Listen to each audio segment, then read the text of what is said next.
Sejam bem-vindos a este novo episódio do nosso podcast Vamos, da Paróquia de Cascais, hoje com uma convidada especial, aqui uma membro da nossa comunidade paroquial, a Sofia, já nos vamos apresentar um bocadinho melhor. Nós temos, no final de cada episódio, sugerimos às pessoas que nos enviem e-mails para o podcast@paroquiadecascais.org com algumas sugestões, com algumas perguntas, com alguns temas que queiram ver ser abordados assim nos programas. Temos recebido alguns, a maior parte deles nós temos respondido direto ou indiretamente nos nossos programas, mas pronto, para quem não conhece a Sofia, era óbvio que a Sofia no e-mail que nos ia mandar iria ser muito, muito original e pronto, nós por acaso foi engraçado que estávamos, já não vou ler o mail, mas vou dizer o mail, nós estávamos a acertar um bocadinho os temas agora para os meses de verão, para os meses das férias, até porque temos que gravar alguns assim de repente, que é por causa das férias um do outro, provavelmente nesta semana em que estamos a gravar está esta semana de férias, e nós estávamos a ver os temas e quem é que tratava disto e quem é que tratava daquilo, que convidados é que tínhamos, convidados é que não tínhamos, e faltava 2 semanas, dois dos dias, para arranjarmos convidados, que no verão é sempre mais difícil arranjarmos convidados com certeza, né? E de repente estava no computador e fui lá ver também para ver a sugestão de temas e estava lá o e-mail da Sofia. O e-mail da Sofia a dizer qualquer coisa, olha, não sei quem é que lê estes e-mails, mas olha, cá está, pronto. Eu gostava de ir lá falar, ponto. E aquilo foi, pronto, foi tudo bem conjugado, porque nós estávamos à procura, estávamos a tentar descobrir que tema ou que conversa é que podíamos ter no podcast, e a Sofia também a sugerir, olha, falemos sobre qualquer coisa. Antes de falarmos sobre qualquer coisa, ou sobre tantas coisas importantes, para quem não conhece a Sofia, quer sim apresentar-se rapidamente e depois se eu vir que também quer saber mais algumas coisas, depois eu faço-lhe algumas perguntas. Sim, claro. Então, eu sou Sofia Guedes, tenho 65 anos, sou casada, tenho 3 filhos, quase 5 netos, tenho um que nasce para a semana, sou uma apaixonada pelo ser humano, sou mesmo. Fui uma pessoa que andei assim um bocadinho também à deriva no mundo, acho que como quase todos nós, e um dia quando descobri que afinal havia horizontes diferentes, até foi numa peregrinação a Fátima, a minha vida mudou radicalmente. Eu não sei se mudei muito, quer dizer, eu acho que acabei por ser mais aquilo que era suposto ser, porque descobri que de facto tinha aqui imensos dons e imensas possibilidades que... Mas estamos a falar quando fez uma peregrinação a Fátima com 15 anos? Ou com... Não, com 27 anos. Eu aos 16 anos apanhei em cheio ali o 25 de Abril e portanto fiz uma espécie de revolução de maio de 68 aqui exatamente, e na minha vida, e portanto não por nenhuma questão política ou social, foi porque achei que era indiferente, quer dizer, não me era pedido assim nada de especial e eu fazia um bocado o que queria, me apetecia. E depois é claro, a vida vai andando e a certa altura percebemos que ou descobrimos mais qualquer coisa ou podemos até perder, não é? E aí tive a grande sorte ou a grande graça de ter ido a pé a Fátima com o grupo da Tia Gena do Estoril.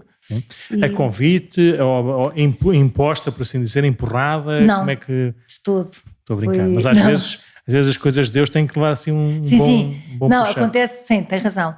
Eu por acaso na altura não estava propriamente feliz, já tinha uma filha mas não estava feliz. Mas a razão não era a filha. A razão não era a filha, não. Eu e o meu marido, de facto, nós não éramos casados pela igreja, o Duarte, que ainda é o meu marido sempre, não é? Não havia assim nada de especial e portanto começa a existir um vazio muito grande. E lembro na altura, eu andava muito chateada e a minha irmã Madalena, que era a minha irmã mais velha e que foi um bocadinho minha mãe, não é?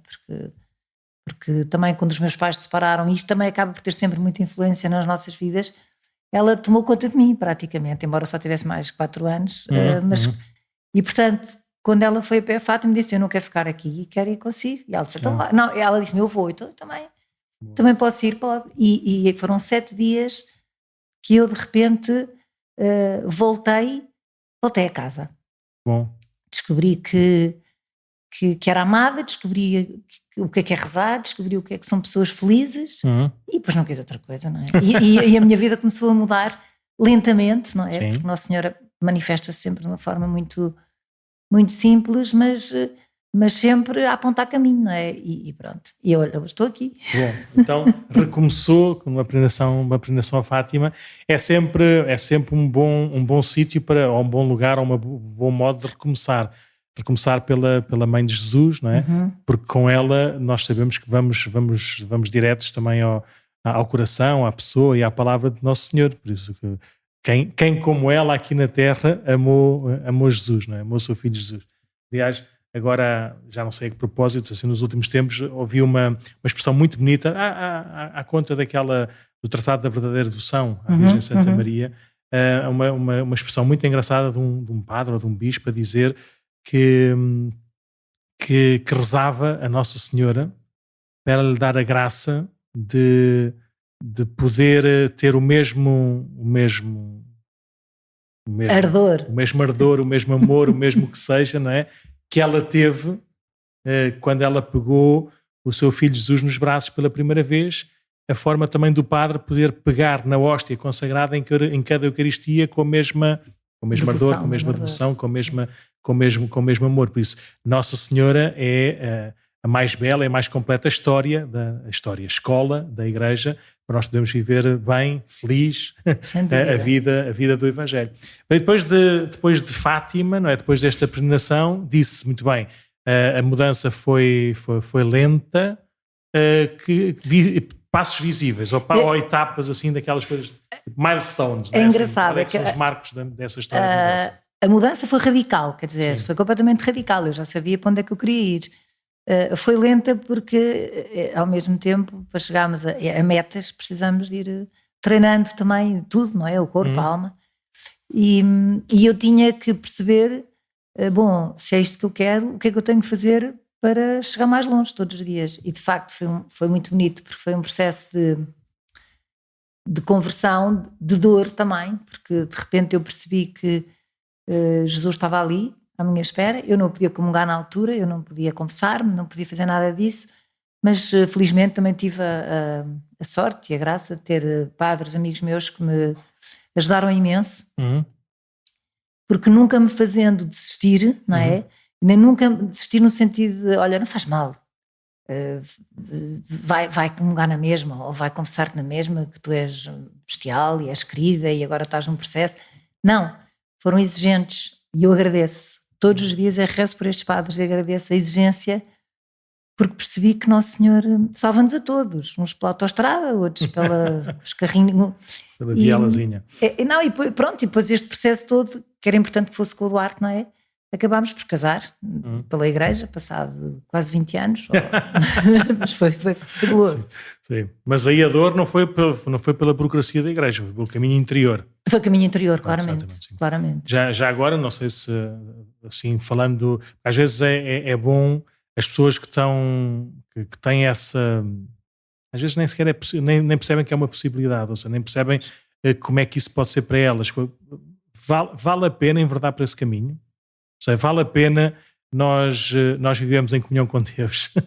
Vale a pena nós recebermos as graças sacramentais que Nosso Senhor deixa à sua Igreja para alimentar a fé dos seus, ou cada um que cuide de si, trate de si, pronto, desde que procure ser uma boa pessoa, também, olha, temos que aguentar-nos à bronca, não é? Pelas escolhas boas ou más que fizemos, ou as coisas boas ou más que nos aconteceram.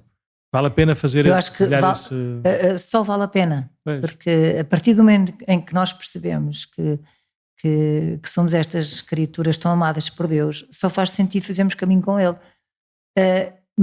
Só que o problema, o chegar a isso é que é o mais, se calhar, mais importante. Sim. E quando se chega, já não se consegue andar para trás, não é? Porque é impossível, não há mais nenhum horizonte que aponte um futuro e todo um caminho que vale a pena, se não é esse. Por isso, quando eu digo que a Igreja me ensinou, me educou, também até nesse sentido, de uma exigência que é normal, que como sei lá, como tudo na vida, se nós não temos o mínimo de exigência também, sem querer, abandalhamos, como se costuma dizer, não é? Portanto, eu acho que esta exigência que eu encontrei na Igreja com este amor a Jesus era muito importante e que ele gostava imenso. E, portanto, eu fiz muitas comunhões espirituais, fiz muitas conversas com padres. Sim, a partir do momento em que foi à peregrinação Fátima, ou antes da peregrinação Fátima, era habitual vir à missa aos domingos? Ou tinha de tudo? Não, já não vinha. Não vinha. E é engraçado, porque a partir daí, depois, era como é que eu vou levar isto para casa, não é? Porque, e é claro que uma pessoa, quando tem esta conversão, fica completamente...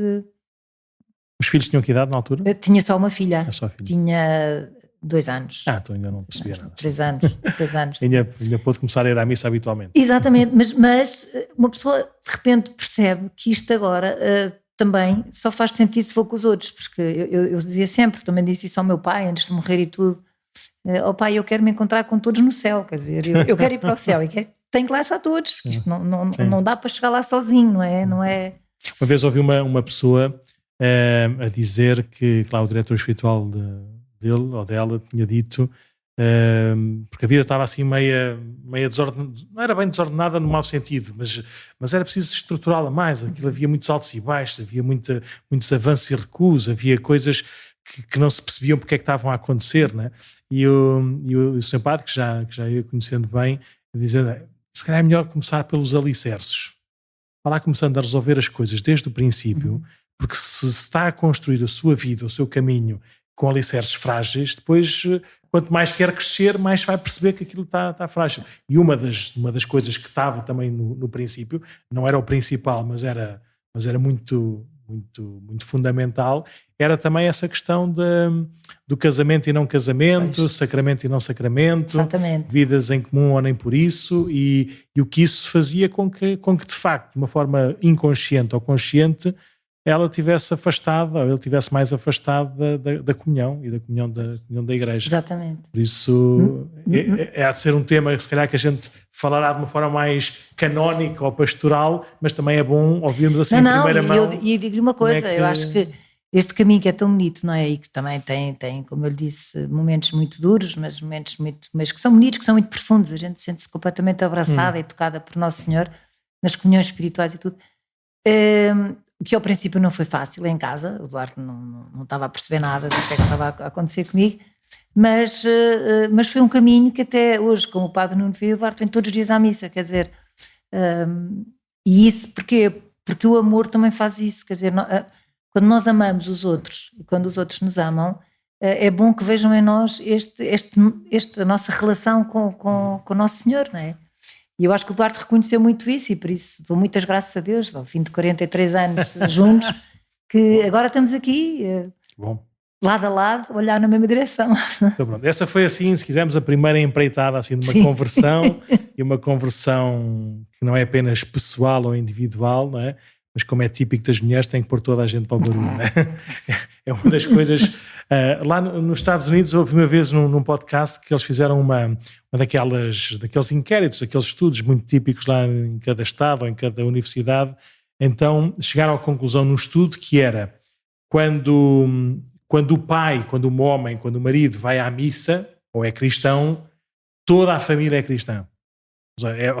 Agora não sei dizer os números, mas é do género 80% dos homens que vão à missa é sinal de que toda a família vai à missa ou participa ativamente na igreja. Quando são as mulheres é menos de metade. E quando são só as crianças é para aí 10% Sim. ou 20%. Mas é engraçado que a minha experiência assim só de olhar sem qualquer tipo de juízo nem conhecimento, mas a minha intuição é exatamente ao contrário, é que eu vejo homens a virem sozinhos à missa e bem, do género, porque é uma questão deles, é uma questão individual, livre, ou seja, não impõem, não têm que trazer os filhos, convidam os filhos se eles querem vir muito bem, se não querem vir muito bem na mesma, a mulher é a mesma coisa, por isso é mais normal os maridos estarem em paz, entre aspas, não é? Em virem sozinhos à missa do que as mulheres não descansam enquanto não trouxerem toda a gente, enquanto não... por isso é engraçado também essa experiência de conversão e uma conversão cada vez mais alargada. E depois como é que foi esse caminho assim também de serviço à igreja ou de evangelização no mundo? Por onde é que passou por onde é que Deus a foi guiando? Olha, eu acho que o Nosso Senhor de facto, ele é impressionante, é um pedagogo e conhece-nos bem, não é dúvida. Então eu, enfim, tinha, como disse, uma vida assim um bocadinho fútil, eu não pensava em nada, não era a favor de nada nem contra nada, era assim uma vida, pronto. E lembro que na altura percebi que havia temas que me interessavam, comecei a gostar das pessoas e conhecê-las e sofrer com algumas e alegrar-me com outras, e mais tarde, não é? Portanto, depois de um processo, quando veio a primeira vez que se discutiu o aborto em Portugal, já não foi na lei de 84, foi em 97, eu resolvi que tinha que aprofundar mais isso. Então, lembro-me perfeitamente de ter ido sobre o que é que estava a acontecer e fui a uma vigília na Estrela, 97, lembra-se? Não sei se lembra. Sim, eu estava já no seminário, estava a passar da Almada para os Olivais, por isso lembro perfeitamente, sim. E eu fui lá, não conhecia ninguém ainda, quer dizer, eu estava, que este processo, como eu disse, fora daqui da zona do Estoril, eu não conhecia muito mais nada da igreja. Pronto. E quando cheguei lá, lembro-me perfeitamente de ouvir, eu não sei o que é que eu ouvi, eu sei que me senti como se fosse face a face com o Nosso Senhor e que Ele me disse, quero-te aqui. Mas era uma vigília ou era uma vigília de oração? Uma vigília de oração na Estrela. E eu caí de joelhos e foi como se tudo apagasse à minha volta e eu tivesse ficado sozinha com o Nosso Senhor e Ele me dissesse, preciso de ti aqui, preciso de ti nesta luta.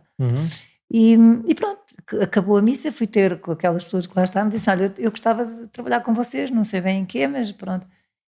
Portanto, comecei, lembro-me que logo a seguir veio, em 98, veio então a segunda vez, o primeiro referendo ao aborto, e disse, eu quero fazer uma caminhada pela vida. Mas uma marcha, não, eu quero uma caminhada, porque essa caminhada tem que percorrer a vida toda, desde a concepção, até, ninguém percebia nada porque eu queria aquilo, mas eu queria aquilo, até usei as cores do arco-íris, veja só, como eu já era avançada. É verdade. E então na altura fui ler imenso e fui ver marchas no mundo inteiro e descobri uma que tinha sido organizada pelos ismaelitas, veja só, mas que eu achei aquilo muito, muito interessante, porque era no fundo, eu dava passos com intenções, cada passo que dava era com uma intenção, e disse assim, isto presta-se para isto exatamente. E pronto, e organizei a primeira caminhada pela vida em Lisboa, que não sei se lembra, que foi acho que partiu ali ao pé da Maternal Freire da Costa e foi até Belém, 7 km. Eu era nova. Até Belém? Eu era nova, portanto, fazia ginástica. Mas foi muito chique, porque foi dividido cá está, por várias etapas da vida. E não me fixei só na questão do aborto, fixei-me na dignidade da pessoa humana no seu todo. E, portanto, tentar envolver todas as associações. Foi assim um trabalho que eu adorei e que percebi que aquilo, com uma equipa ótima, não é? Que eu fui arranjando e percebi que, de facto, se calhar tinha mais ou menos jeito para aquilo. Não, é que Nosso Senhor dá-nos capacidades, não é? E pronto. Depois eu conhecia também outras pessoas e que podiam ajudar a angariar dinheiros e essas coisas. Pronto. Depois a partir daí segui em frente. Quando cheguei ao ano 2000, no ano em que eu casei pela igreja, também tinha estado a organizar, por desafio de umas amigas, um projeto que era o Projeto Pio na Cidade. Era o ano do jubileu, havia imensas festas em Lisboa. Começou nessa altura? Começou no dia, em 7 de dezembro de 2000. Portanto, foi mesmo no fim, para festejar o nascimento de Jesus, porque havia tudo menos festas, pronto. E assim foi, e organizámos, como o Padre Nuno sabe, também uma coisa assim, foi espetacular, porque foi muito bonito, foi muito vivido. Na altura estavam cá também imensos refugiados ucranianos, lembro perfeitamente, que o Padre de Almar levou para aí 1000 até ao presépio. É verdade, foi engraçado. Almar era o padre responsável lá dessa parte do turismo religioso. Exato. E das migrações. E ele marchava com eles todos para ali fora, foi mesmo engraçado. Mas tudo. Da Marinha. Depois, esse projeto que continua até hoje, não é? Portanto, vai no seu 23º ano, se Deus quiser, foi-se modificando imenso, foi-se transformando cada vez mais parecido com o presépio, não é? Cada vez mais despido de tudo o que fosse mais, de tudo o que dependesse de câmaras e conseguimos encontrar ali o lugar ideal para estar com Jesus dentro de um presépio, a conversar com as pessoas, a conhecer as pessoas, a escutá-las, a ouvi-las. E isso tem sido um trabalho que eu eu gostava um dia até de escrever, porque as histórias que eu já ouvi, os milagres que eu já vi acontecerem ali, mais uma vez são presentes que Nosso Senhor me dá para eu nunca duvidar daquele amor que Ele tem, não é só por mim, é por toda a gente. Então, assim, fazemos aqui uma boa pausa, não é? Fazemos aqui nesta pausa deste tema do presépio na cidade, são 20 e tal anos, não é? Assim, começar pelas coisas que há menos interessantes, mas para enquadrar para as pessoas que nos estão a ouvir e que nunca na vida foram a Lisboa, nem sabem o que é que isso é. Como é que surgiu e o que é que se fez ou o que é que se faz nessa lógica do presépio da cidade, e que dificuldades e que riquezas é que foi encontrando? E depois já vamos contar algumas historietas no sentido bonito, no sentido pessoal, que é aí que também que Deus se revela, na história. Aliás, é isso o que a gente sabe também no presépio. Mas como é que surgiu por causa do jubileu? Surgiu por causa do jubileu, até foi uma amiga minha que disse porque é que não fazemos uma escultura para pôr no meio de Lisboa, de boa, andámos à procura da escultura, enfim, acabámos com uma escultura gigantesca, muito bonita, mas que dava uma trabalheira e tinha uns custos absurdos para montar. Depois, felizmente, fizeram o parque ali na Alameda Afonso Henriques, foi o primeiro. Sim. Tivemos lá 3 anos. E, portanto, deixámos de ter espaço para pôr aquilo. Era impossível, era uma obra de engenharia que custava milhares e milhares de euros. E, portanto, fomos adaptando. Depois, às tantas... Era só fazer o presépio e acabou? Não. A ideia não é... Exatamente, isso é que é o mais importante. É que não era só fazer o presépio. Eu lembro-me que na altura, e foi já mais ideia minha, isto não basta só construir aqui uma coisa, isto tem que fazer sentido. Portanto, nós vamos viver aqui este tempo de advento para estarmos a viver aqui ao lado de Nosso Senhor e falar com as pessoas e pronto, mas que sinceramente, Nuno, eu nunca planifiquei, nem disse agora vamos falar com este, agora vamos fazer aquilo, nada, deixei que as coisas corressem e correram muito bem. Normalmente o presépio na cidade é o tempo de advento? É o tempo de advento. Essas 3, 4 semanas? Mas para além do tempo de advento ainda participamos nos Teatros Sem Fronteiras e assim. O que é que nós fazemos, para além de ter este contacto direto com as pessoas? Visitamos prisões, portanto, vamos à prisão de Tiro, sobretudo, onde passamos um dia inteiro com as presas e que não fomos agora no tempo Covid, nem este ano, mas para mim foi assim, das melhores experiências que eu já tive enquanto ser humano. Foi um privilégio, é estranho dizer que é um privilégio conseguir estar numa sala com 100 presas de todos os géneros e feitios, eu não ter que saber sequer o que é que elas fizeram, mas estar com elas igual e falarmos sobre Nosso Senhor sempre, o tema é Nosso Senhor, e deixá-las elas próprias dizerem sobre, por exemplo, uma passagem do Evangelho, o que é que aquilo lhes diz naquelas circunstâncias, e é completamente sem palavras. Depois está num sítio onde não temos telemóveis, onde não podemos filmar, não podemos tirar fotografias. É só estar mesmo. É só estar. É uma coisa que eu que sou muito hiperativa, para mim é muito bom, porque é mesmo enriquecedor, sabe? Fortalece-me imenso. Pronto, depois também nos hospitais. Durante muito tempo fomos aos hospitais, até o momento em que depois era proibido entrar pessoas assim nos hospitais, mas também a experiência do hospital foi... Várias pessoas que marcaram mesmo. E se eu hoje estou nesta luta contra a eutanásia, por exemplo, é exatamente por essas pessoas todas que eu também fui conhecendo nos hospitais. Então, contar assim uma outra história assim genérica, ou seja, às vezes até componho a história que é para não revelar nada. Todas as histórias que eu conto aqui de pessoas é sempre um bocadinho arranjada, é sempre um bocadinho manipulada, que é baseada em factos verídicos, mas eu não estou aqui a revelar segredo de conclusão nenhum, por isso também tenho essa liberdade também de contar, de compor um bocadinho a história, mas que passe bem a mensagem daquilo que é a sua ou a vossa experiência lá no presépio na cidade. Que tipo de histórias, que tipo de pessoas é que viu Deus a abençoar e a fazer-se presente, não é? E a revelar-se também de uma forma tão pequenina e tão próxima. É impressionante. Eu tenho imensas pessoas que de repente faz-me um filme na minha cabeça para não perguntar isso, e eu se calhar vou falar destas que foram assim um bocadinho mais talvez sejam mais perceptíveis, não é? Por exemplo, o nosso voluntário mais antigo, que é o Francisco, pronto, era um sem-abrigo que viveu 26 anos na rua e que se aproximou no presépio logo no segundo ano, e que nós, em vez de o de o mandámos embora, porque ele realmente vinha a cair de bêbado, chamámo-lo a entrar, sentámo-lo e depois perguntámos se ele queria nos ajudar ali, porque é sempre preciso fazer trabalho. Por exemplo, embora seja o presépio, precisa sempre de ser limpo, precisa sempre de ser arrumado. E ele começou, no dia a seguir apareceu, depois outro. Às tantas já só bebia mais ou menos a seguir, ele percebia que ali, para aproveitar-me. Sim. E nós nunca lhe dissemos deixar a rua, nada. Ao fim de 26 anos ele está na rua, portanto, isto já foi há uns 10 anos, há 11 anos. Ele disse-me, olha, saí, já não estou na rua, e vou tornar-me franciscano da Ordem Terceira. E quero-te contar porque é que isto me aconteceu, porque no presépio eu percebi que se me podiam fazer bem a mim, eu também podia fazer bem aos outros, e pronto, e depois todos os dias ele me envia uma mensagem a dizer qual é o santo dia e coisas assim, a desejar-me. É uma coisa incrível, já fui à casa dele, que é uma casa muito pobrezinha, mas que ele vive já na ermita, a rezar com ele, e de facto é uma pessoa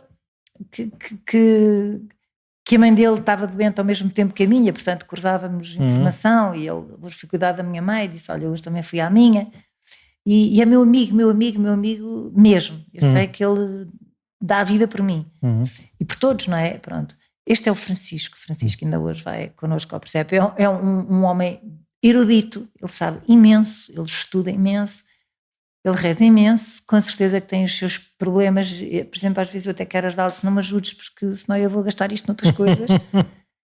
Alcoólico, ele também era, com família toda alcoólica, mas quer dizer, nós vemos ali Nossa Senhora a agir, é impressionante.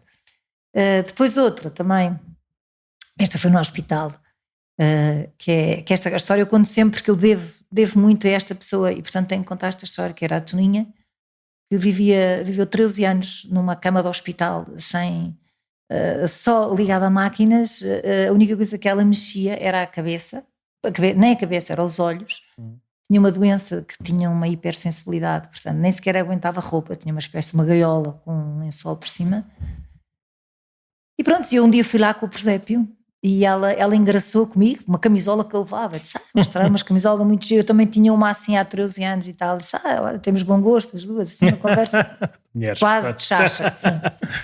E depois, quando eu me ia embora, ela tinha imensa dificuldade em aceitar visitas, imensa, porque tinha um feitio, com toda a razão, depois já posso contar muito rapidamente porquê, e pronto, então quando eu ia à cidade, disse-me assim, então volta cá, eu disse opa, calma, mas quer que eu volte? E eu disse, quero, volto. E voltei uma, e durante 3 anos, até ela morrer, eu fui visitá-la todas as terças-feiras. E aquilo, eu quando digo isto, não digo com ar de todo bestial, Sofia, não.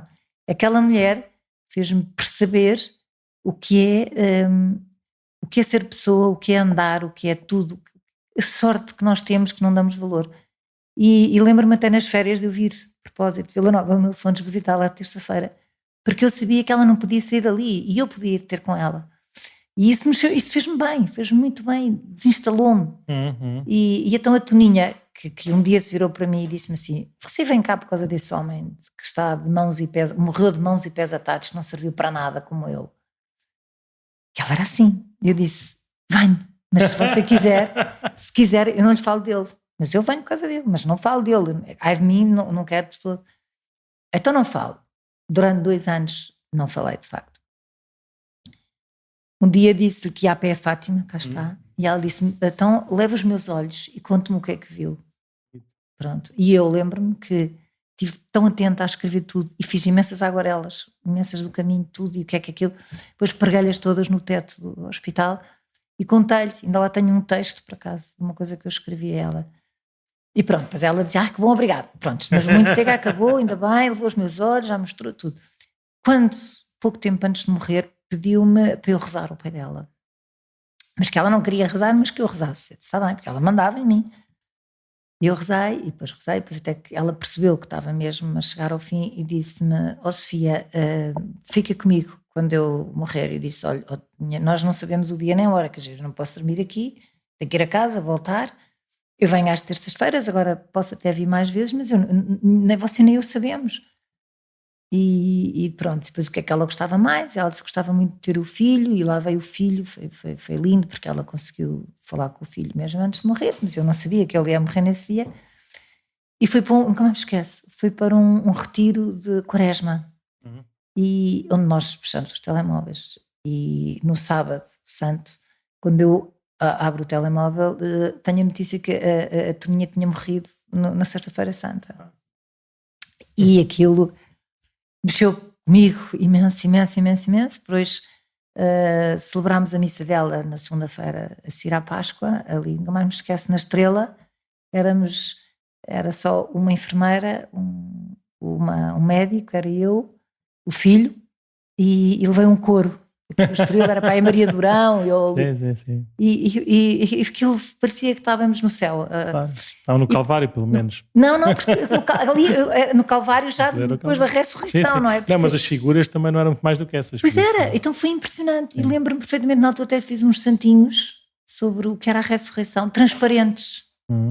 E depois pensei, você pagou uma grande partida ao Toninha, é que disse-me que não queria nada com este homem de pés e mãos atados, e você foi pronto. E a Toninha ensinou-me muitas coisas, muitas coisas. E só para contar uma história que ela teve incrível, ela um dia quis fazer um programa na SIC e foi, mas ela podia... Não, fez o programa na SIC a partir lá do hospital e pediu-me para eu ir para o estúdio, sim, com o neto e com o ex-marido. Sim. E a certa altura, estava lá, eu mal a conhecia, mas ela já me pediu para eu ir. No dia a seguir eu chego lá, ou 2 dias depois, e de repente ela recebe uma carta do não sei o quê, prisional de Alcoentre. Era assim, então o que é que era? Tinha sido um rapaz, um preso, que contava a história dele, que tinha visto o programa, que estava há 13 anos preso, que era exatamente os 13 anos em que ela estava também presa à cama. Incrível. Perguntou se podia ser amigo dela, e então eu era a receptora, não é? Eu depois lia, depois eu escrevia o que ela me ditava, mas nunca me metia no barulho. A certa altura ele diz, um dia muito triste, Toninha, estou muito triste porque acho que eu não tenho ninguém que me visite. Eu não tenho, e você tem. Eu não tenho ninguém me visita há 12 anos. No fim do ano eu estar aqui já ninguém me visitou. A única coisa que eu ando são 5 passos ou 10 passos e vou a uma janela, volto para trás. Isto é a minha vida. E ela, que mais me esquece a caírem as lágrimas, mas depois, como se endireitasse, porque ela no fundo não se mexia. Atenção, é uma mulher que não se mexia, não lhe gostavam as unhas, nada, porque ela não aguentava nada. Escreva aí, Sofia. Depois apresentou-me, disse, olha, esta é a Sofia, sim, é uma amiga que eu tenho, uma visita, e é verdade, ela vem cá e eu tenho muita sorte, mas você também tem muita sorte, sabe? É que você consegue dar 5 ou 6 passos. E eu vou-lhe pedir, levante-se agora, vá até à janela, veja bem o que é que está a ver e depois venha-me contar o que é que vê, porque eu há 13 anos que não vejo senão fios no teto. E aquilo foi pensar a capacidade que o homem tem de consolar o outro. E de fazer com que ele descubra a beleza também, não é? Porque descobre o valor da amizade, o outro porque descobre o valor do ver e do andar. Pronto, isto era a Toninha e o que ela... E é do presépio, isto é uma filha do presépio. Não é? Bom, está a ver assim do nada, entre aspas, não é? Incrível, assim, incrível. Nosso Senhor é que lá sabe bem os caminhos que a gente percorra, não é? Mesmo. Então pronto, depois não, porque isto vai continuando, todos os adventos. Todos os adventos. Sempre com exigências novas, sim, algumas dificuldades que pareceu que eram inultrapassáveis, ou que a deitavam abaixo, ou que a desanimavam. A Sofia não é desanimar, mas pronto. A única coisa desanimavam os outros à volta da Sofia. Pronto. Talvez. Sim. A única coisa que me aconteceu, e ainda acontece, é que nos roubam figuras do presépio, não é? E houve um ano em que roubaram praticamente tudo, sobrou para aí o burro. E então eu tive, graças a Deus, sou eu que faço aquilo em casa, não é? Aquelas madeiras, pintos, e que lá consegui fazer mais ou menos. Mas, quer dizer, em termos de perseguição, nunca senti. Eu acho que há um respeito enorme eu acho que Portugal tem isso, há um grande respeito. Mas agora, por exemplo, tem estado no Chiado, não é? No Chiado, que é o melhor spot de Lisboa. Sim, então, mas não é para portugueses, é também muito para turistas, não? Ai, imenso. Mas é que o Chiado habita muito mais os portugueses, os malabaristas, o que toca acordeon, os estudantes, E também muitos estrangeiros. Isso tem histórias incríveis com estrangeiros e com a ensinar a rezar a Ave Maria, que nós desde 2017 fizemos. Eu pedi a Fátima para fazer uma parceria connosco, que nós oferecemos terços rezados à linha, pesca à linha, Ave Marias, juntamos 10 Ave Marias, fazemos uma dezena. E por pessoas, cada uma que passa. Portanto, este ano entregámos 600 e tal, foram 600 pessoas que pararam ali para rezar a Ave Maria connosco. E isto também é giro, ver, depois cozemos à noite, estamos ali antes de vir embora, ver aquilo a crescer, não é? E temos que rezar mais, ou os rezas tu mais umas, porque não está a ficar fraco, faltam aqui umas. Mas tem histórias incríveis, porque muitos até dos pedintes que ali passam são estrangeiros, não é? E eu também tenho outra história incrível, que é o Douro. O Douro é um muçulmano. O Douro? O Douro. Já ouviu falar no Douro? Não, ele chama-se Douro. Ele é mesmo.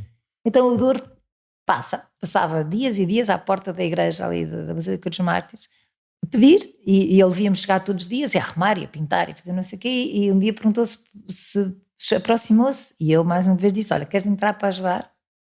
Pronto, ele começou a ajudar.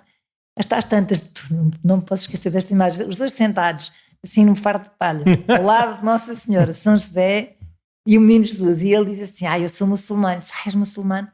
Muito bem, então acreditamos no mesmo Deus, que bom. Depois contei-lhe um bocadinho e disse assim, mas porquê é que estás cá? O que é que te faz estar assim a pedir? Será que não consegues fazer mais do que pedir e tal? E ele lá contou a história da vida dele, enfim, e eu não julguei nada, e depois às tantas disse, mas eu gostava mesmo era de ir à Bulgária ver outro filho que eu lá tenho e levar a minha mulher, mas eu não tenho dinheiro. Disse, olha, eu também não tenho, mas a gente vai arranjar aqui uma maneira. E então nós dávamos um jantar, sempre que chamava o jantar dos bem-aventurados. Convidávamos tudo o que era pedintes, tudo o que era turistas que queriam, ou estudantes que estão cá a passar o Natal sem ninguém, para fazer este jantar. Que era sempre giríssimo, porque os artistas era sempre o malabarista, o que deita fogo, os da rua, não é? Sim. Os fadistas também. E o jantar era onde? O jantar era ali, que chamava ser na Igreja da Encarnação. Não era na altura do Padre João Seabra. Lá ao lado. Sim, naquela capela da capela onde há os enterros. Sim, os mortuários. Exatamente, os mortuários. Sim.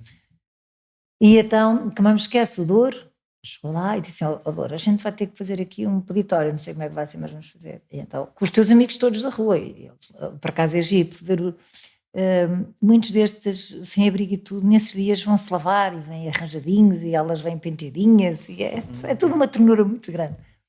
E até a certa altura eu contei isto a uma pessoa que lá estava e disse, a gente tem que arranjar aqui a maneira do Douro ir visitar. Ele lá disse quanto é que precisava, era 2 bilhetes ou 3 bilhetes de comboio.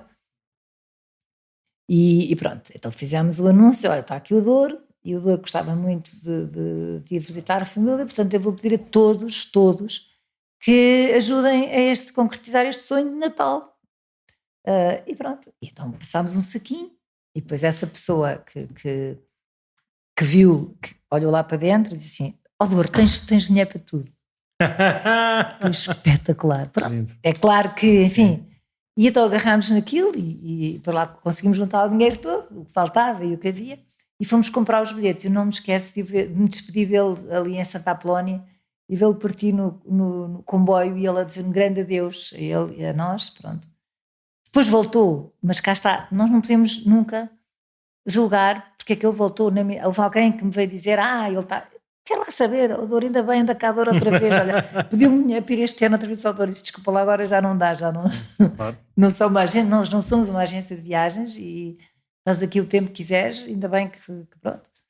Mas pronto, são estas histórias, aparentemente... Continuam sempre, todos os anos há uma cidade. Todos os anos. Então, em relação à vida, já ouvimos que a Sofia está metida e comprometida com este,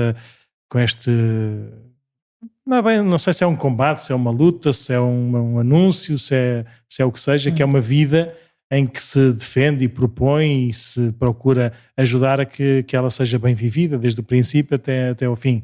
Teve nessa primeira etapa, não é, dos referendos e da legislação sobre o aborto em Portugal, e agora, ultimamente, teve também está... Sim, as leis, entretanto, vão sendo todas aprovadas, não é? Mas pronto, mas é engraçado, é o desafio que o Nosso Senhor nos coloca em cada tempo. Eu lembro de, já agora, contar também um bocadinho a história. A Sofia, em tempos, convidou-me para ir à Assembleia da República e eu não sei se já falaram alguma vez com a Sofia, é muito difícil dizer que não à Sofia, por isso é óbvio que a nossa decisão é só acompanhar, é só seguir. E foi engraçado porque, de facto, como padre, não tenho qualquer tipo de reserva moral nenhuma em anunciar tranquilamente, quer seja expressamente o Evangelho, quer seja humanamente aquilo que o Evangelho nos propõe viver e nos ajuda a viver. Por isso, onde quiserem. Não é o meu púlpito natural. Nosso Senhor, o Bispo mandou-me aqui para a paróquia de Cascais e cá estarei. Mas pronto, quando a Sofia me desafiou a ir lá à Assembleia da República, falar lá com um grupo parlamentar, na altura em que estava a primeira votação para ver se sim, se não, e lá fui com a Sofia, até discursei lá no sei onde. Não, eu gostava de dizer o que é que não sei, queria lhe lembrar. Está bem, mas foi muito engraçado, mas é assim, eu estava a contar esta história porque eu próprio tive, embora haja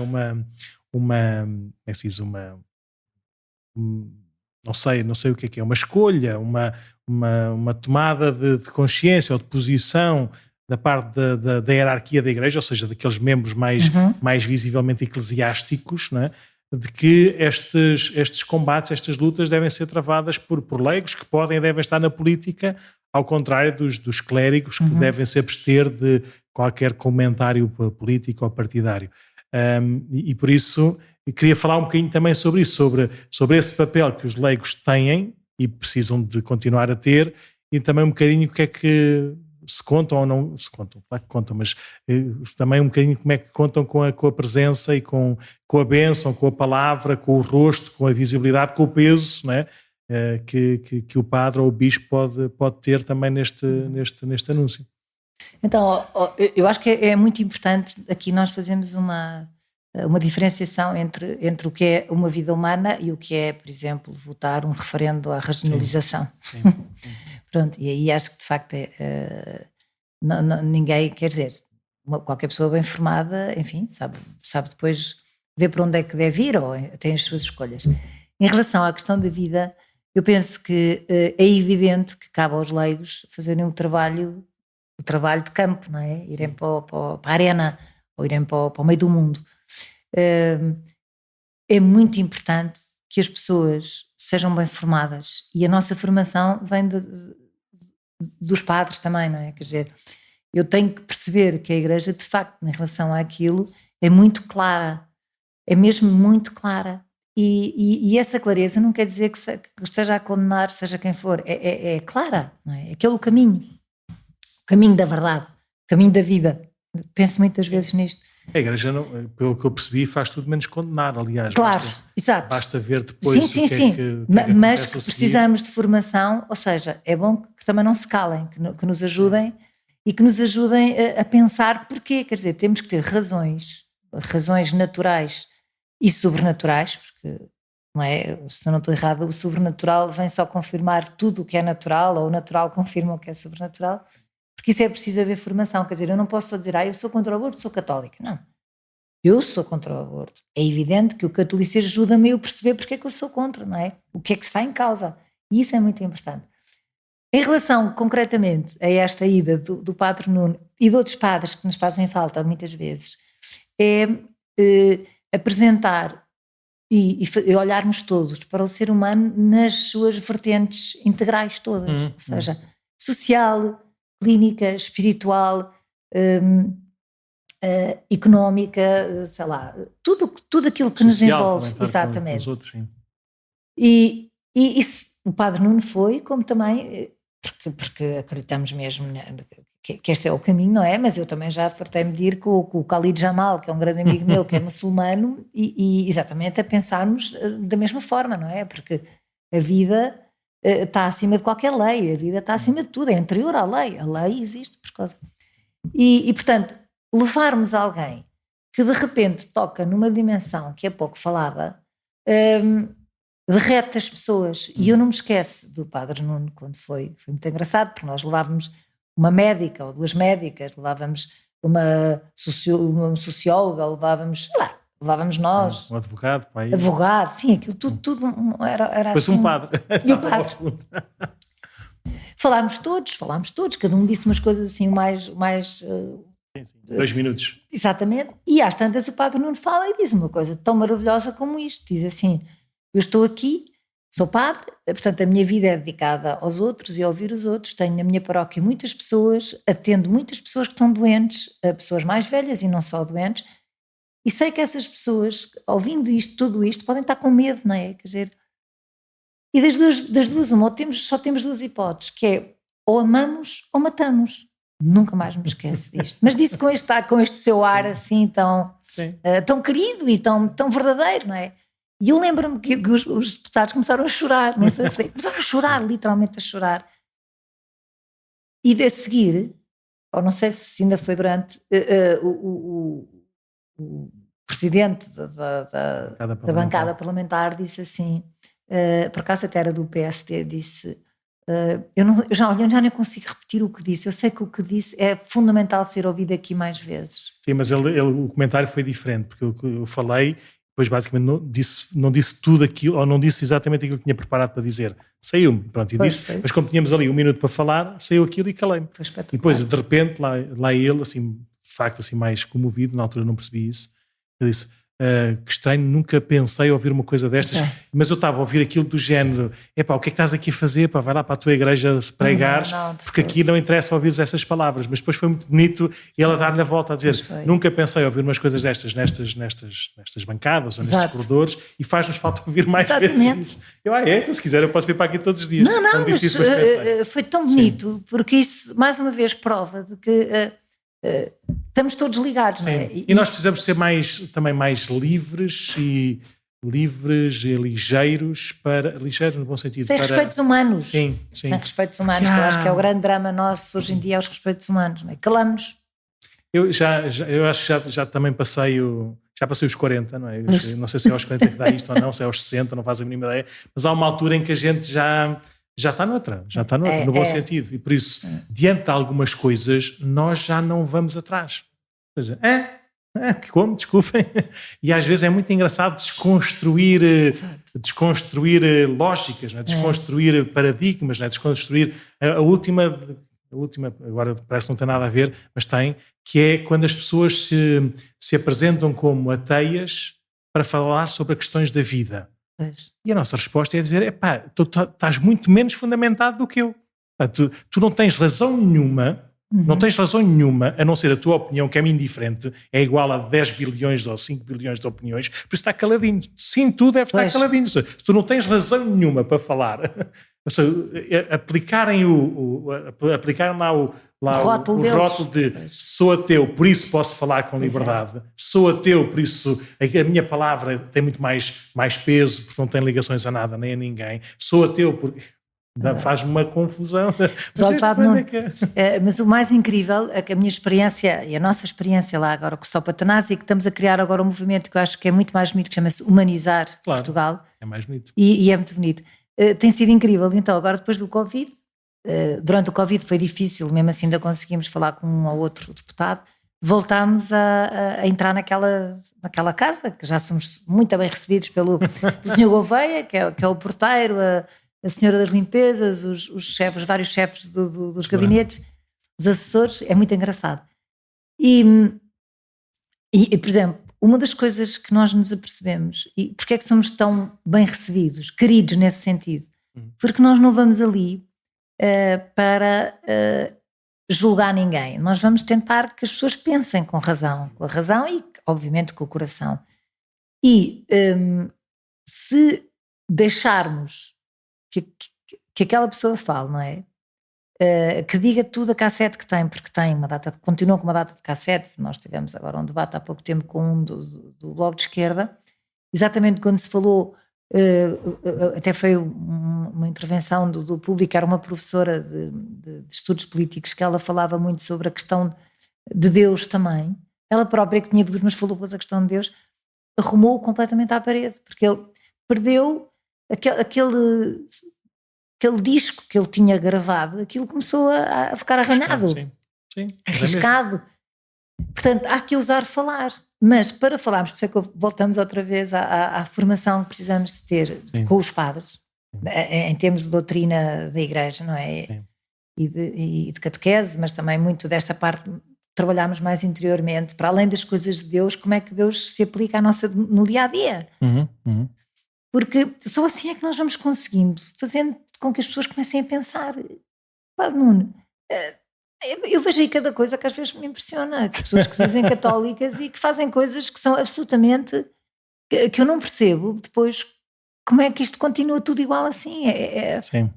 E nós precisamos, é urgente quase. Eu acho que estamos a às vezes o católico não é um substantivo, mas é um adjetivo, não é? Pois, exatamente. Às vezes é apenas uma das áreas da nossa agora vida, é que falou tão bem, exatamente. Mas nós somos, nenhum de nós é perfeito nem está santo, por isso às vezes também são momentos, são etapas da vida, até, como a Sofia disse logo desde o princípio, quando eu percebi que era mesmo, e depois foi muito duro, porque a minha vida teve que se rearranjar, teve que se reorganizar, porque ele não cabia ao lado, ele tinha que estar lá por dentro mesmo, ele tinha que estar desde o princípio. E às vezes falta essa experiência pessoal. Há uma experiência, se calhar, espiritual ou religiosa ou cultural, não é? De uma certa cristandade, não é? Mas estamos numa época em que precisamos mesmo de aprofundar mais. Sim. Mas eu lembro de quando foi essa coisa do referendo, ou no pós-referendo, não. Da Assembleia da República. Na primeira votação. Votação, sim, ou antes ou depois. Depois a Sofia pediu uma autorização para pôr lá também o meu nome lá naqueles posts do Facebook normais que faziam. Sim, é verdade. Não contem comigo, sim, aquelas campanhas. Sim.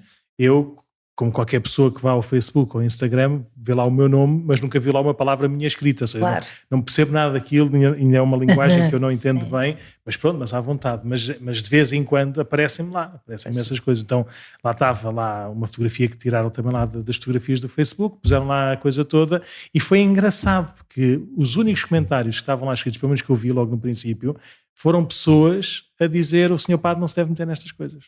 O Sr. Padre devia pregar o amor e não a condenação, né? Devia pregar o Evangelho e o respeito pela vida e não uma imposição de um sofrimento e não sei o que mais. Ou seja, é mesmo uma consciência que não é cristã, é do mundo. Pois é.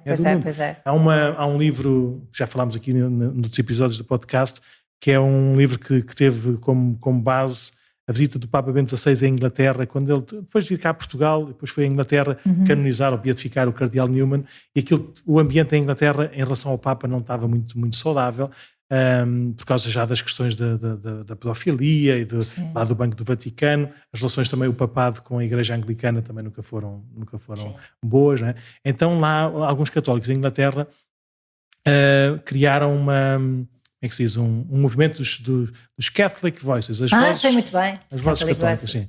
E era engraçado que eles foram criando formando essas vozes, não é? Sim. Para poderem aparecer naturalmente a dizer o que é que a Igreja propõe, mas num diálogo aberto, respeitoso, e o título do livro, que depois foi traduzido para português, era do género: Como defender a fé sem levantar a voz. Sim. Também tenho esse, parece-me lá em casa, exatamente. Respostas inteligentes a perguntas exigentes, uma coisa assim parecida. E era engraçado que em relação a esta parte da dificuldade, bom, só no princípio da introdução, sabe? Porque é que hoje é tão necessário e às vezes é tão difícil nós anunciarmos o Evangelho. E uma das coisas que diziam era: nós na Europa temos de facto um humanismo judaico-cristão, ou seja, as nossas regras humanas, a nossa liberdade de consciência, o nosso respeito pela dignidade da pessoa, o nosso respeito também pela sua autonomia, pela sua liberdade pessoal, decorre muito de Jesus. Claro. Do que Jesus veio mostrar, porque no tempo de Jesus não era assim. No tempo de Jesus havia castas, havia os mais fortes e os mais fracos, havia uns que eram submetidos aos outros e acabou, havia os escravos e os cidadãos romanos e isto e aquilo. Era a lei do mais forte, era tudo e mais alguma coisa. E vir Jesus, que ama cada um individualmente. Põe-nos todos, assim, Põe-nos todos ao seu nível, não é? O sol há de se nascer para tudo e para todos, não é? A vida, olha, amanhã depois quando te fores entregar a tua alma, como é que vais ser julgado, não é? E ele dizia que, tendo nós esta consciência, ou seja, todos nós esta base cultural, esta base de educação, a maior parte de nós já não somos cristãos, somos ateus. Ou seja, temos um fundo, ou temos uma linguagem que é parecida com os cristãos, ou seja, de respeito, de autonomia, de liberdade, de consciência, mas não somos cristãos. Falta-nos pensamento, eu acho que falta-nos a parte grega.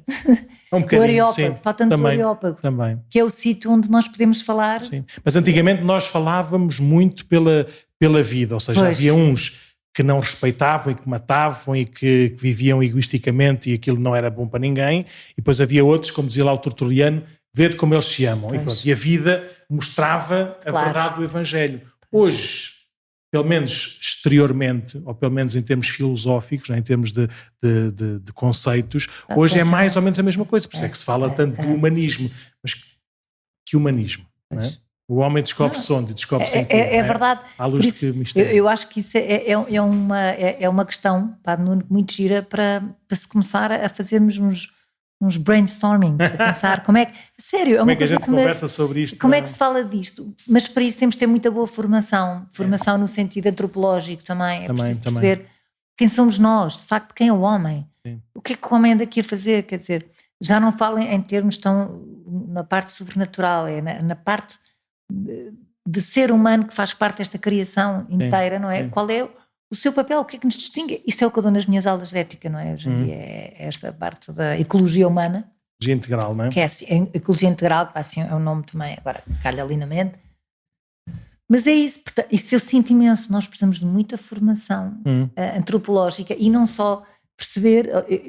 Eu agora, por causa da questão da eutanásia e do humanizar Portugal, eu tenho feito uma série de universidades da vida que são até francesas e que são absolutamente espetaculares, posso até depois mandar os links de algumas, e vemos esta perspectiva também filosófica e também a perspectiva de como é que nós...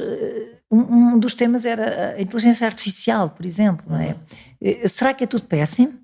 Ou será que tem algumas coisas, ou será que a inteligência artificial vai alguma vez substituir a inteligência humana? Tudo coisas que também nós temos que pensar, não é? Claro. E que para podermos ter debates interessantes e sobretudo com conteúdo, porque senão é igual ao lado de esquerda, quer dizer, tem ali 3 ou 4 coisas que eles têm que dizer e nós dizemos-las também. Não pode ser assim. Com o Nosso Senhor com o Nosso Senhor é tudo muito mais, é tudo muito mais. Sim, nesse tal livro que eu falava há bocadinho, eles estimulam um bocadinho também essa lógica do diálogo, de valorizar, exatamente por causa disso, porque nós cristãos, sabemos que o homem é intrinsecamente bom. É criado à imagem e semelhança de Deus, por isso, usando a sua inteligência, né, sendo livres, já está a apontar para Deus. Claro que depois pode ir noutras direções, ou pode dar apenas meio passo, ou pode dar 3 passos atrás, mas há ali qualquer coisa de bondoso, de inteligente. Né?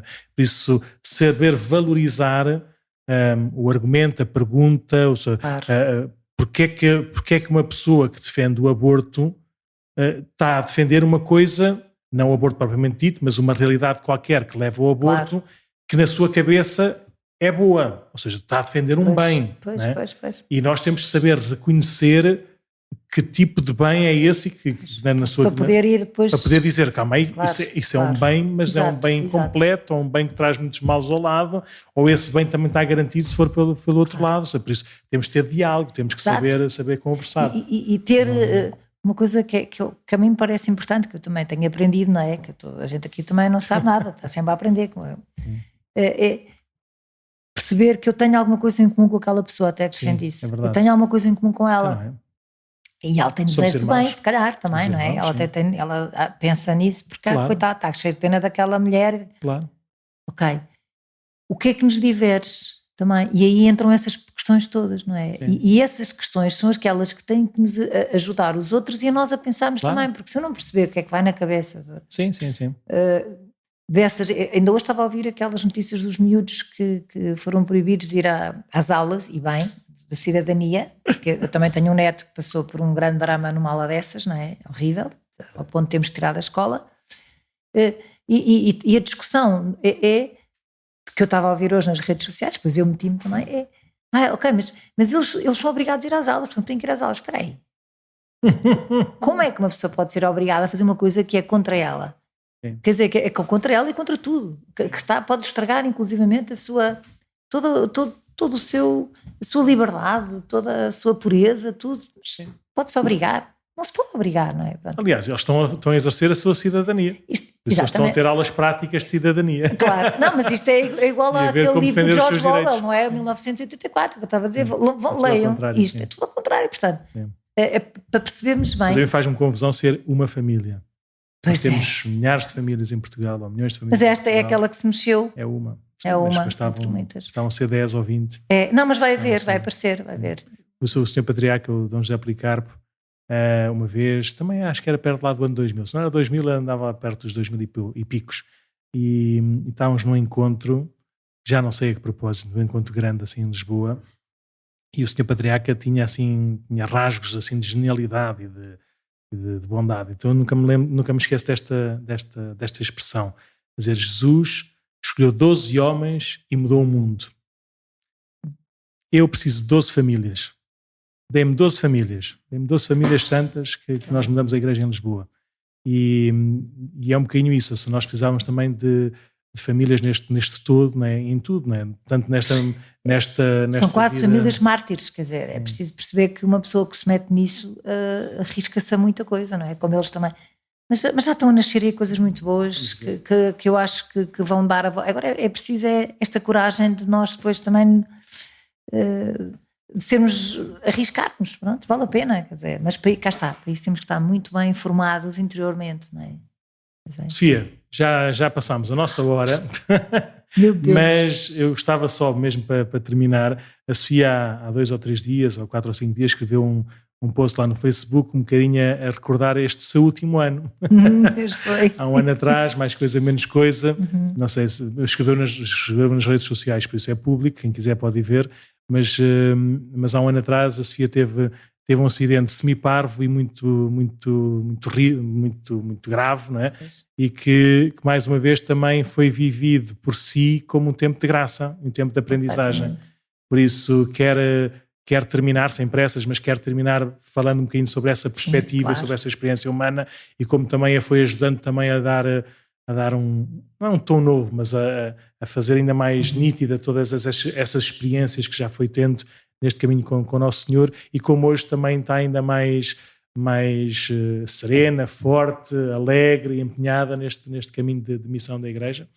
Sim, pá, não é assim, eu acho que o Nosso Senhor faz um caminho comigo incrível, de facto, comigo e com toda a gente, deixar-nos pôr a jeito. Mas pronto, sabendo ele que eu estou metida nestas questões todas da vida e da defesa da vida, dos mais frágeis, dos doentes, enfim, o que é que aconteceu? Permitiu que eu, estupidamente, tivesse um desastre de bicicleta, de uma camisola que se meteu nas rodas da bicicleta, a 100 metros de casa. Só que aconteceu que eu bati com a cabeça e foi grave, porque fraturei o crânio em 2 sítios, fraturei o nariz, tive um derrame cerebral grande, tive um traumatismo craniano, tive um edema ocular, assim, enfim. E eu tive 3 dias completamente fora. Tudo o que eu conto foi depois porque me foi contado, cá está a importância do conto. Salvo um tempo que eu tive, de facto, nesses 3 dias que eu não me lembro de nada, mas tenho uma memória... que eu acho que é uma memória, se calhar, eu diria quase na minha alma, não é? De ter estado a ser cuidada por Nossa Senhora e por São José.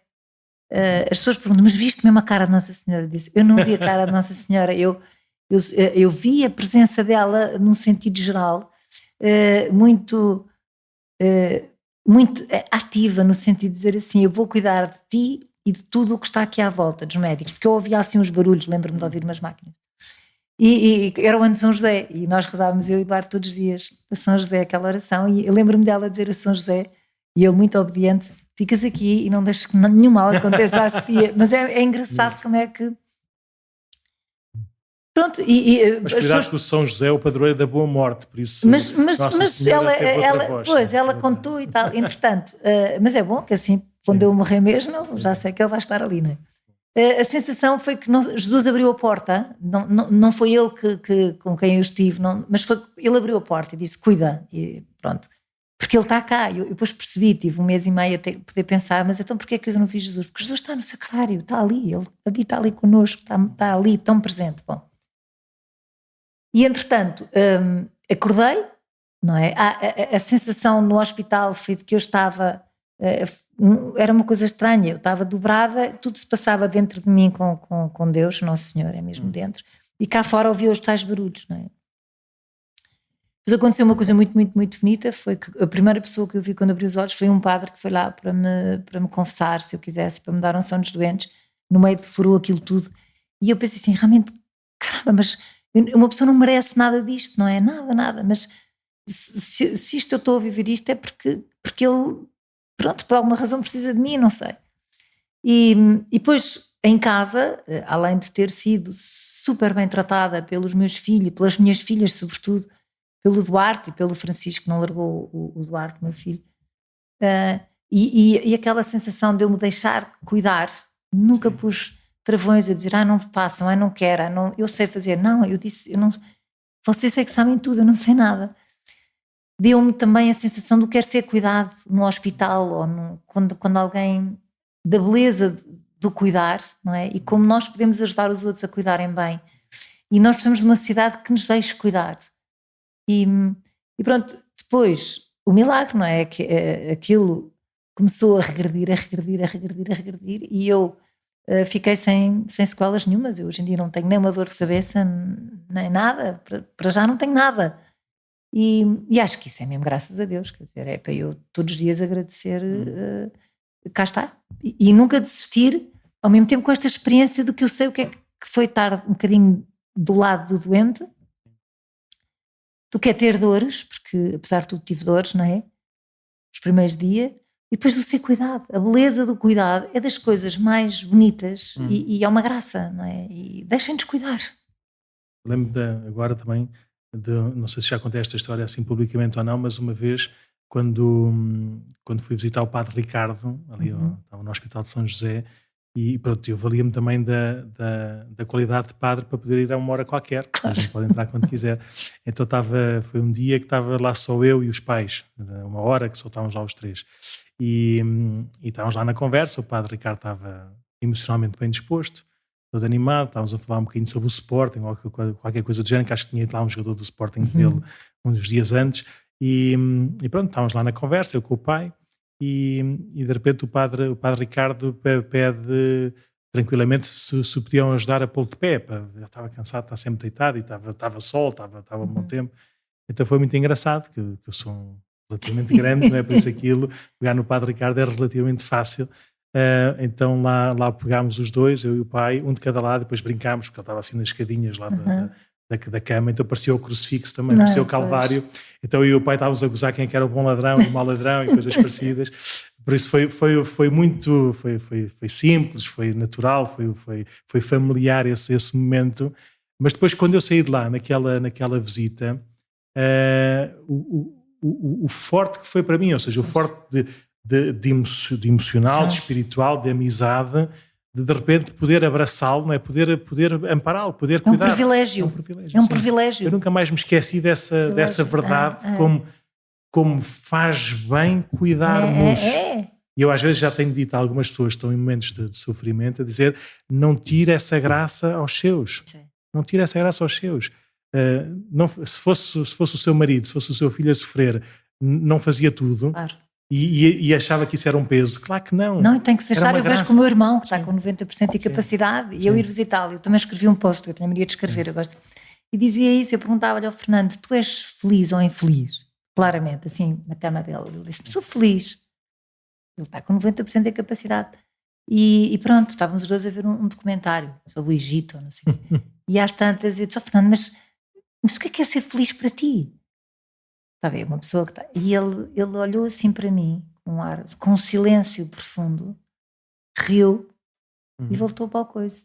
Eu pensei, de facto esta felicidade, como eu digo lá, tem vários tons. Sim. Nós não podemos medir a felicidade. Há uma coisa que é certa, o facto de eu ir visitá-lo e dele me deixar visitá-lo, também faz parte da felicidade dele e da minha. Claro, não tenho dúvidas. É que é impressionante. Sim. Eu também já fui lá visitá-lo e posso dizer isso. Sei, é verdade. Como saí de lá muito melhor do que. Pois é, tem que ir lá outra vez, animação, que é um espetáculo. Bom, ele é uma maravilha, é o meu professor, Fernando é o meu professor. Portanto, é o que eu estava a dizer, nestes dramas todos, não senhor, dá-me matéria mesmo, como ele se faz matéria nos sacramentos, dá-me matéria para eu saber viver isto, porque senão ele sabia que eu ficava perdida se eu não tivesse matéria. Essa é a verdadeira escola, nós, como disse, sabemos rezar, sabemos também esse magistério, né, da Igreja, do Evangelho.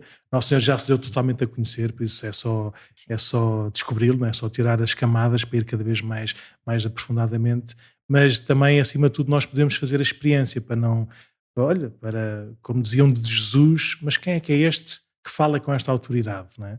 E a autoridade não é autoritarismo, nem é beleza só retórica, é a autoridade porque está ligada a nós, passa pelo mesmo que nós, não é? Conhece-nos por dentro.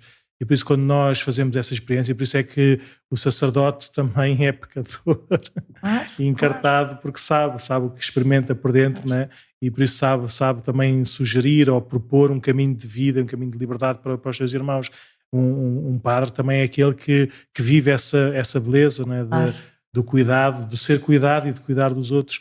E por isso também, se nós experimentarmos isso também nestas nossas combates, no bom sentido, humanos e humanizantes, também é muito, muito melhor. E por isso é que a mim me faz impressão, e se calhar não devia terminar assim, mas faz-me impressão, por exemplo, porque é que em relação às meninas ou às mulheres grávidas que são abandonadas por tudo e por todos, não é?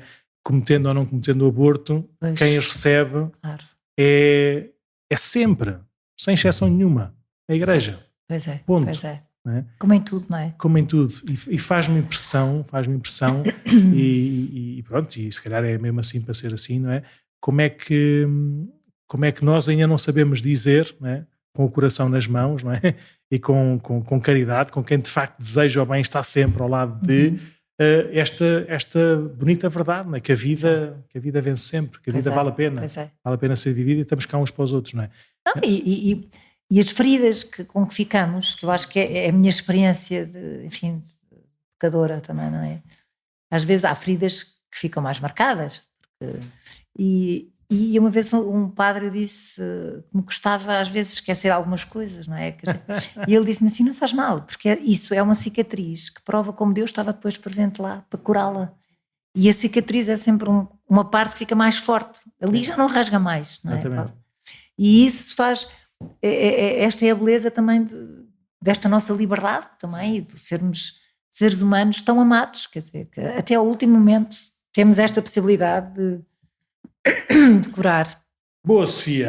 Olha, então, não sei se há alguns mais corajosos como a Sofia que também queiram usar aqui o podcast @paroquiadecascais.org para mandar também um bocadinho o e-mail com a sua história ou com a conversa que gostariam de ter, por isso estamos todos convidados, como é óbvio, fazemos este caminho juntos, né? Cada um no seu papel ou na sua missão, mas todos juntos de facto a animarmos e confirmarmos também neste caminho de seguimento de Jesus. Muito obrigado mais uma vez, Sofia. Eu é que agradeço muito. E continuo este serviço também na Igreja, quer seja na sua família, onde tudo começou, não é?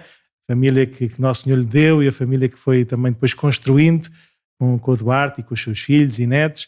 E depois também neste seu serviço, quer seja naquilo mais ligado à Igreja, dos presépios da cidade, ou desta missão assim também mais ligada à política, neste caso ainda, das leis a defender ou não a vida humana. Nossa Senhora continua a guiar, a inspirar e a fortalecer. E muito obrigado pelo seu exemplo e pela sua caminhada connosco. E eu muito obrigada, Padre Nuno, também por estas possibilidades. Muito obrigado. Muito bem. Um grande abraço a todos.